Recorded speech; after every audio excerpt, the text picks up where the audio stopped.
Assalamualaikum warahmatullahi wabarakatuh. Kami dari kelompok 3, mata kuliah Topik dan Pendidikan dengan saya Nadine Zulkifli dan saya Putri Nurhamisa, saya Nabila Rizkita, saya Naila Nusaraka.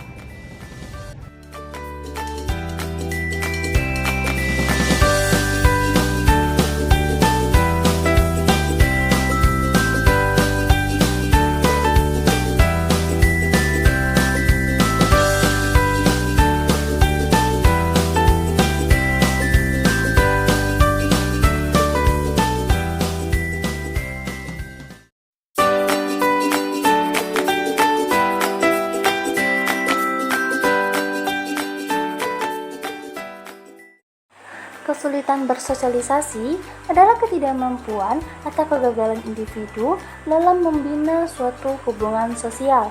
Dalam pandangan lain, kesulitan bersosialisasi ini dapat disebabkan karena individu kurang terampil dalam hubungan sosialnya.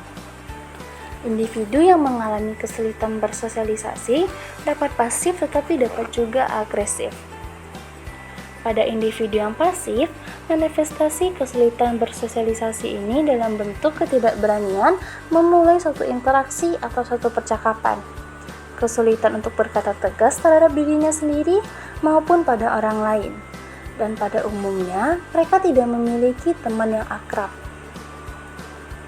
Pada individu yang agresif, kesulitan dalam bersosialisasi ini termanifestasi dalam usaha individu untuk menentang perasaan malu dengan cara menguasai lingkungannya, seperti ketidaktepatan bersikap ataupun berperilaku dan cenderung menyerang dan menyakiti orang lain, baik secara verbal maupun secara non-verbal. Dalam lingkup pergaulan, individu yang mengalami kesulitan bersosialisasi merasa dirinya berada di posisi yang sangat sulit. Individu yang merasa dirinya seorang yang lemah, tidak mampu bergaul, hanya memiliki sedikit teman, tidak disukai teman sebayanya, dan berbagai penilaian yang rendah terhadap dirinya. Penilaian yang rendah ini pada keadaan tertentu akan menyebabkan individu mengalami penolakan diri dan sulit menerima dirinya apa adanya. Tidak yakin pada dirinya sendiri dan mengira orang di sekitarnya tidak menyukainya, peka terhadap kritikan, responsif terhadap pujian, dan sangat pesimis. Bukti masalah kesulitan bersosialisasi. Contoh kesulitan bersosialisasi pada remaja yang melakukan homeschooling. Salah satu masalah dengan pendidikan di rumah adalah orang tua tidak mendapat dukungan dari keluarga lain jika mengalami kesulitan atau ingin bertanya. Proses pembelajaran distance learning adalah remaja belajar di rumah dan didampingi oleh tutor saja tanpa adanya interaksi dengan teman sebaya yang belajar bersama dengannya. Padahal interaksi sosial dengan teman sebaya merupakan bagian terpenting bagi kehidupan seseorang terutama pada usia remaja guna melaksanakan tugas perkembangannya dengan baik. Kesulitan bersosialisasi pada remaja yang melakukan homeschooling berupa kesulitan untuk berinteraksi dengan orang baru karena mereka terbiasa berinteraksi hanya dengan keluarga, teman di lingkungan mereka, dan guru yang mengajar selama homeschooling. Hal ini membuat mereka canggung untuk bersosialisasi dengan lingkungan baru serta orang-orang baru yang hadir dalam kehidupan mereka. Nah, pada gangguan interaksi sosial yang merupakan masalah kesulitan bersosialisasi, terdapat pendapat Setiadi dan rekan-rekannya 2013 bahwa interaksi sosial dipengaruhi oleh faktor-faktor seperti faktor imitasi, faktor sugesti, faktor identifikasi, dan faktor simpati. Imitasi adalah cara yang penting dalam interaksi sosial karena dapat membantu seseorang untuk mengikuti aturan yang berlaku. Pengaruh pikiran atau sugesti bisa datang dari diri sendiri atau orang lain dan seringkali diterima tanpa kritik. Dorongan untuk menjadi serupa dengan orang lain atau identifikasi bisa membuat hubungan sosial menjadi lebih dalam daripada sugesti dan imitasi. Perasaan tertarik terhadap orang lain atau simpati muncul berdasarkan perasaan daripada logika. Lalu, masalah kesulitan bersosialisasi pada gangguan interaksi sosial dapat disebabkan oleh beberapa faktor internal dan eksternal. Pada faktor internal, yang pertama yaitu ada rasa tidak percaya diri. Orang-orang yang kurang percaya diri mungkin merasa cemas atau takut untuk berbicara dengan orang lain.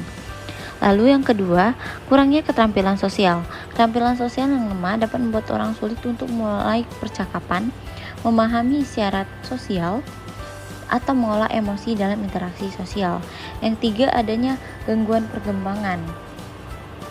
Gangguan perkembangan tersebut seperti autisme yang dapat mempengaruhi kemampuan seorang untuk berkomunikasi dan berinteraksi dengan orang lain. Lalu,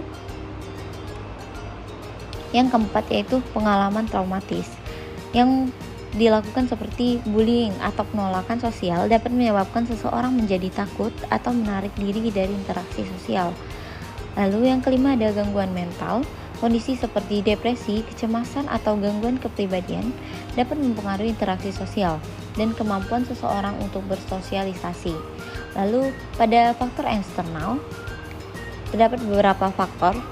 Yang pertama yaitu lingkungan keluarga. Pola asuh yang overprotective atau kurangnya interaksi sosial dalam keluarga dapat menghambat perkembangan kemampuan sosial anak. Yang kedua, lingkungan sekolah. Pengalaman negatif di sekolah seperti bullying dapat menyebabkan anak sulit untuk bersosialisasi dengan teman-temannya. Yang ketiga yaitu teknologi. Penggunaan teknologi berlebihan seperti bermain ponsel dapat membuat orang terisolasi dan kurang terbiasa dengan interaksi sosial langsung. Selanjutnya, kita akan membahas tentang pencegahan dari masalah kesulitan bersosialisasi. Yang pertama yaitu dengan mengenali penyebab seorang individu mengalami kesulitan bersosialisasi.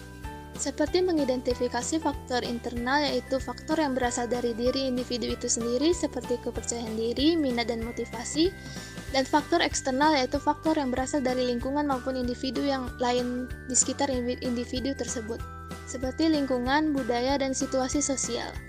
Yang kedua yaitu dengan mengembangkan keterampilan sosial dari individu tersebut yaitu seperti komunikasi, empati, dan kesadaran diri dapat membantu individu dalam berinteraksi dengan orang lain. Keterampilan ini bisa dilatih dengan cara seperti berpartisipasi dalam kegiatan sosial, berlatih berbicara di depan umum, dan mengikuti kelompok diskusi yang dimana kita bisa saling mengemukakan pendapat kita secara terbuka. Yang ketiga dengan meningkatkan keterampilan berinteraksi dan berkomunikasi dari individu yang mengalami kesulitan bersosialisasi. Keterampilan berkomunikasi yang baik dapat membantu individu dalam berinteraksi dengan orang lain, seperti dengan kemampuan mendengar, berbicara, dan berinteraksi secara efektif. Berikutnya adalah penanganan kesulitan interaksi sosial. Yang pertama adalah terapi. Terapi seperti terapi perilaku kognitif atau CBT dan terapi kelompok dapat membantu individu untuk memahami dan mengubah pola pikir dan perilaku negatif yang terkait dengan kesulitan interaksi sosial. Yang kedua adalah latihan keterampilan sosial. Latihan keterampilan sosial dapat membantu individu untuk meningkatkan kemampuan mereka dalam berinteraksi dengan orang lain.